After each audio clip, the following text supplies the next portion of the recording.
नमस्कार मित्रांनो. आज मी तुम्हाला माझ्यासोबत घडलेली एक मस्त कथा सांगणार आहे. कॉलेजचे ते दिवस म्हणजे आयुष्यातील सर्वात रेशमी आणि स्वप्नवत काळ होता. त्या काळात माझं मन ज्या व्यक्ती एका नावाभोवती घुमायचं ते नाव होतं स्नेहल. ती दिसायला एखाद्या अप्सरेसारखी होती. सडपातळ बांधा, गोरी पाठ आणि तिचे ते बोलके डोळे कोणालाही घायाळ करतील असेच होते. पण कॉलेज संपलं आणि आमचे रस्ते वेगळे झाले. काळाच्या आगोच स्नेहल कुठेतरी हरवली होती, पण माझ्या मनाच्या कोपऱ्यातील आठवण म्हणून ती कायम जिवंत होती. 4 वर्षानंतरचा तो दिवस. मी पुण्यातील एका गर्दीत मॉलमध्ये होतो. अचानक माझी नजर एखाद्या देखण्या स्त्रीवर स्थिरावली. ती दुसरी कोणी नसून स्नेहल होती. तिची चालढाल अजूनही तशीच होती. ती तिच्या नवऱ्यासोबत आली होती. आमची नजरानजर झाली आणि काळ तिथेच थांबला. आमच्या नजरा एकमेकात अशा गुंतल्या की शब्दांची गरजच उरली नाही. स्नेहलने मला ओळखलं. तिच्या चेहऱ्यावर एक मिश्किल हसू आलं होतं. तिने तिच्या नवऱ्याची ओळख करून दिली. आम्ही कॉफी प्यायला बसलो. गप्पांचा ओघ सुरू झाला. माझं मन आणि लक्ष तिच्या लागू-मिठास असलेल्या बोलण्याकडेच होतं. तिने सांगितलं की कौटुंबिक अडचणीमुळे तिचं लवकर लग्न झालं आणि आता ती पुण्यातच स्थायिक आहे. मी सुद्धा विवाहित होतो, पण स्नेहलला पाहताच माझ्या काळजाची धडधड वाढली होती. तिच्या नवऱ्यासमोर आम्ही जुन्या मित्रांसारखे वागत होतो, पण आमच्या मनात भावनांचा संगम होत होता. निघताना तिने माझा नंबर घेतला आणि हळूच म्हणाली, नक्की मेसेज करेन. त्या रात्री मला झोप येणं अशक्य होतं. स्नेहलच्या त्या मोहक रूपाचा विचार करत माझ्या मनात एक घर करून होता. लग्नानंतरचा ती अधिकच मादक आणि सौंदर्यवती दिसत होती. 2 दिवसांनी तिचा मेसेज आला. सुरुवातीला साध्या गप्पा झाल्या, पण हळूहळू आम्ही आमच्या कॉलेजचे लाईफमधील गूढ आठवणींमध्ये शिरलो. एक रात्री बोलता बोलता तिने एक गुपित फोडलं. ती म्हणाली, तुला माहीत आहे का, कॉलेजमध्ये तू माझा क्रश होतास. तिचे ते शब्द वाचून माझ्या शरीरातील जणू वीज संचारले.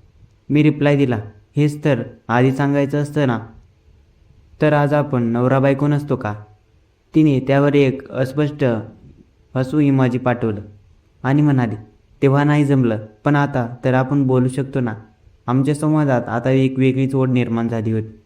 मी तिला विचारलं, तुझ्या वैवाहिक आयुष्यात तू आनंदी नाहीस का. तुझा नवरा तुझ्यावर प्रेम नाही करत का. तिने थोडा वेळ घेतला आणि मग टाईप केलं, प्रेम करतो, पण माझ्या काही सुप्त इच्छा तशाच राहिला. मला जे हवंय ते त्याच्याकडून मला मिळत नाही.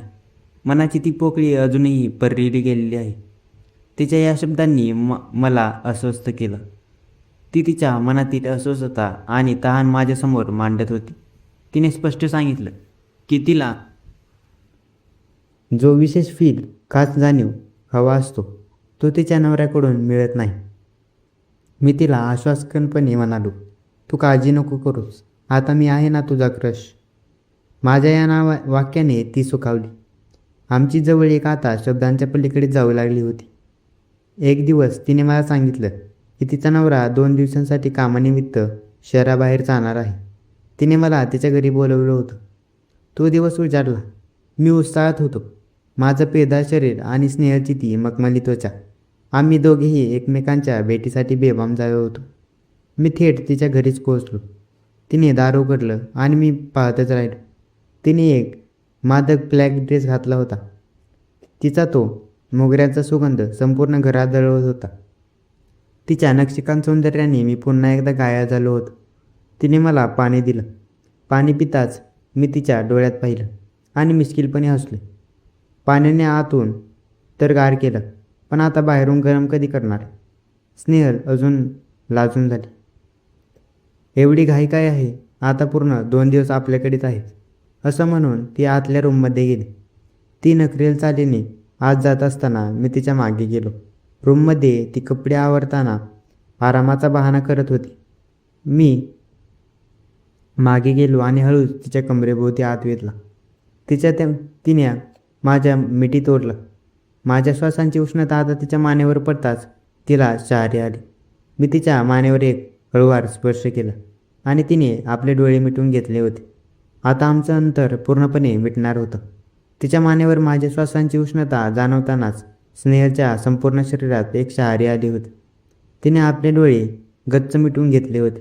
मी माझ्या हातांचा विळखा तिच्या कमरेभोवती अधिकच घट्ट केला. तिची ती मखमली त्वचा माझ्या हातांना स्पर्श करत होती आणि त्यामुळे माझ्या मनातील उत्तेजना अधिकच वाढत होती. स्नेहल हळूच वळाली आणि आमच्या नजर झाली. तिच्या डोळ्यात एक वेगळीच नशा होती. जणू ती कित्येक वर्षांपासून त्याच क्षणांची वाट पाहत होती. मी तिचा चेहरा माझ्या दोन्ही हातात घेतला. तिचे ते लाल ओठ थंडीतल्या गुलाबाच्या पाकळ्यांसारखे थरथरत होते. मी हळूच खाली वाकून तिच्या ओठांवर माझे ओठ टेकवले. आमचे ते पहिले चुंबन एखाद्या स्वप्नात अनुभवासारखे होते. तिनेही मला तितक्याच आयुष्यात प्रतिसाद दिला. तिच्या हातांची बोटे माझ्या केसांतून फिरू लागली होती. तिच्या स्पर्शात माझी अशी जादू होती की जणू काळ तिथेच थांबला होता. आम्ही दोघेही जगाचा विसर पडल्यासारखे बेभान झालो होतो. मी तिला उचलून बेडवर झोपवलं. तिच्या त्या ब्लॅक ड्रेसमध्ये ती एखाद्या कांचनसारखी आमचं दिसत होती. बाहेर पावसाच्या हलक्या सरी बरसत होत्या आणि आत आमच्या श्वासांची उष्णता वाढत होती. मी तिच्या जवळ गेलो आणि तिच्या सडपातळ बांध्याला उराळू लागलो. तिची मौशार त्वचा आणि माझा हळूवार स्पर्श सगळंच कसं बेधुंद करणारं होतं. तिने मला अधिकच जवळ ओढलं आणि माझ्या कानात कुजबुजली. आजवर मी फक्त याचा विचार केला होता, पण आज खरोच तू माझ्यासोबत आहेस. तिच्या या शब्दांनी माझ्या मनातील हव्यास अजूनच वाढवला होता. मी तिच्या गळ्यावर आणि खांद्यावर हळूहळू हस्तस्पर्श करत खालीच उतरवलो. तिचे ते लयबद्ध श्वास माझ्या हृदयाच्या ठोक्यांशी जुळत होते. तिची ती भरदार नजाकत आणि माझं हट्टाकट्टा शरीर एकमेकांत विलीन होण्यासाठी आतुर झालं होतं. मी तिच्या ड्रेसची जीभ हळूच खाली ओढली. तिच्या गोऱ्या पाठीवर पडलेला माझा हात तिच्या अधिकच अस्वस्थ करत होता. तिच्या शरीराचा प्रत्येक कोपरा जणू माझ्या स्पर्शासाठी तृष्णा धरून बसला होता.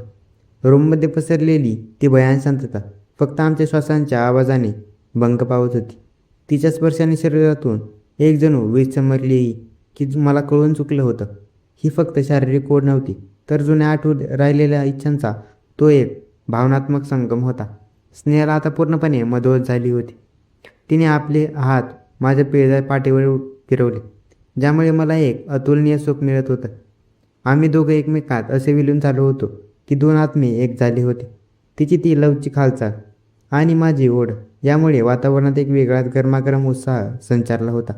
रात्रीच्या एका एकांतक्षणी आम्ही साऱ्या मर्यादा ओलांडायला तयार होतो. तिचे ते ओले स्पर्श आणि माझी बेधुंद करणारी मिठी हे सर्व एखाद्या जुन्या गुपितासारखं सुखासारखं वाटत होतं.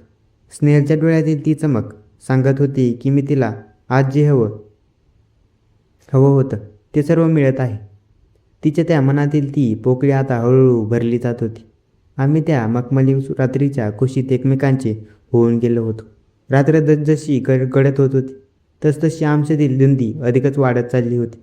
बाहेर पावसाचा जोर वाढला होता आणि खिडकीवर पडणाऱ्या थेंबांचा आवाज आमच्या लयबद्ध श्वासांसाठी जणू एकरूप झाला होता. स्नेहल आता पूर्णपणे माझ्या विळख्यात होती. तिचं ते मौसार शरीर आणि माझी वेडी ओढ आम्ही दोघेही एकमेकांच्या उबदार स्पर्शात हरवून गेलो होतो. मी तिच्या रेशमी केसांना हळूहळू बाजूला केलं आणि तिच्या कानापाशी जाऊन हळूच तिला विचारलं, स्नेहल, तू खरंच इतकी वर्ष या क्षणाची वाट पाहत होतीस? तिने तिचे नशिले डोळे उघडले आणि माझ्याकडे पाहून एक मादक हास्य दिलं. तिने माझा हात आपल्या हृदयावर ठेवला, जिथे हृदयाचे ठोके एखाद्या डोलासारखी वाजत होती. ती म्हणाली, हे ठोके एक, यात फक्त तुझंच नाव आहे. लग्नानंतरच्या आयुष्यात ती फक्त एक कर्तव्य म्हणून जगत आहे, पण आज तुझ्या स्पर्शाने मला मी जिवंत असल्याची जाणीव करून दिली आहे. तिच्या या शब्दांनी माझ्या मनातील आवेश पाहून अजूनच तीव्र केला. मी तिला पुन्हा एकदा कवटाळले. तिची कांचनकांती त्वचा दिव्याच्या मंद प्रकाशात चमकत होती. मी तिच्या कपाळापासून सुरुवात करून नाकापर्यंत आणि पुन्हा तिच्या मदाळ ओठापर्यंत चुंबनाचा वर्षाव केला. ती पूर्णपणे विरघळणारी मेणासारखी झाली होती. तिच्या शरीरातून एक प्रकारची उष्णता बाहेर पडत होती, जी मला अजूनच बेदोष करत होती. मी जेव्हा तिच्या गोऱ्या पाठीवरून हात फिरवला तेव्हा तिच्या तोंडातून एक हलका हुंकार बाहेर पडला.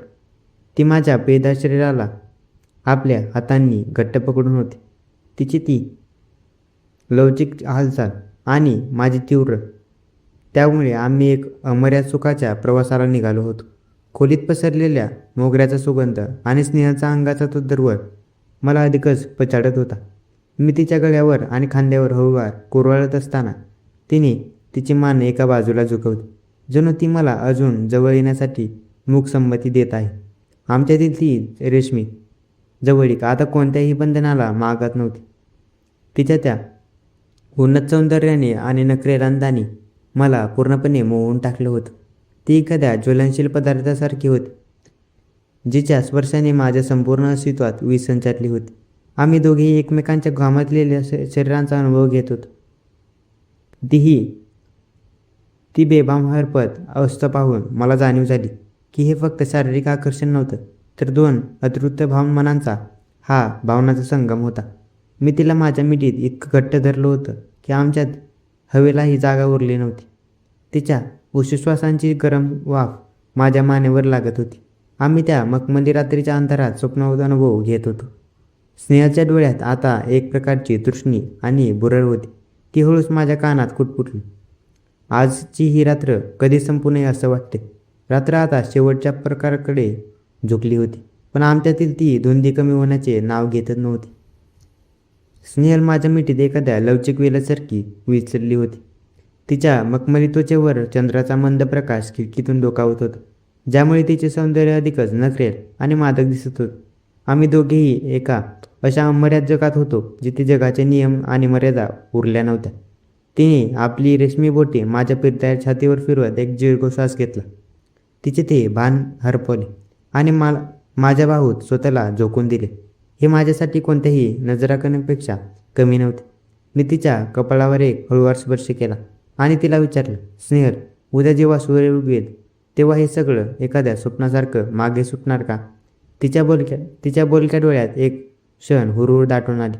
तिने मला अधिकच घट्ट कवटाळले आणि म्हणाली, हे स्वप्न असलं तरी ते माझ्या आयुष्यातील सर्वात रम्य सत्य आहे.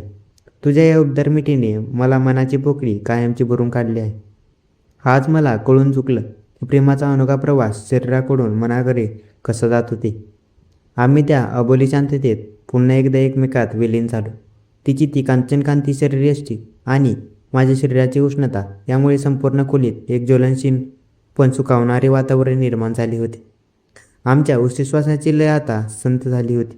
रात्रीच्या त्या गोपित सुखाचा हा अतुलनीय अनुभव आम्ही नक्षीकांत अनुभवला होता. सकाळची ती गुलाबी थंडी जशी जाणवू लागली तसा बाहेरून मोगऱ्याचा सुगंध दरवू लागला. स्नेहलचे हात, ते मधाळ हसू आणि तिच्या गालावरची ती खळी माझ्या मनाला सतत बुरळ पाडत होती. आम्ही दोघेही घामाजलेले होतो, पण आमच्या चेहऱ्यावर एक विलक्षण तृप्ती होती. तिने सावरून घेत स्वतःला आरशात पाहिलं आणि मग माझ्याकडे वळून एक कातील नजर टाकली. तिच्या त्या नजरेत एक गूढ होतं, एक वचन होतं. जरी आमची आयुष्य वेगळी होती तरीही आमचा हा भावनिक बंध आता कधीच सुटणारा नव्हता. तिच्या येण्याने घराच्या भिंतींनाही जणू वाचा पिटली होती. निघताना तिने माझा हात हातात घेतला आणि हळूच म्हणाली, हे फक्त एक शरीर सुख नव्हतं, तर ही फक्त दोन तहानलेली मनांची तृष्णा होती. आपण पुन्हा नक्की भेटू. तिच्या घरातून बाहेर पडताना माझ्या मनात तिच्या श्वासांचा तो दरवळ अजूनही रेंगाळत होता. तिच्या स्पर्शात अशी जादू होती की जणू काळ तिथेच थांबला होता. एका चुकीच्या वाटणाऱ्या पण मनाला भावणाऱ्या वळणाने माझ्या आयुष्याची ती रात्र सर्वात रंगीन बनवून टाकली होती. आमचं हे गुपित सुख आता जगापासून लपलेलं असलं तरी आमच्या ती प्रत्येक श्वासात तिचा सुगंध आणि प्रत्येक विचारात तिचीच आठवण कायमची कोरली जात होती.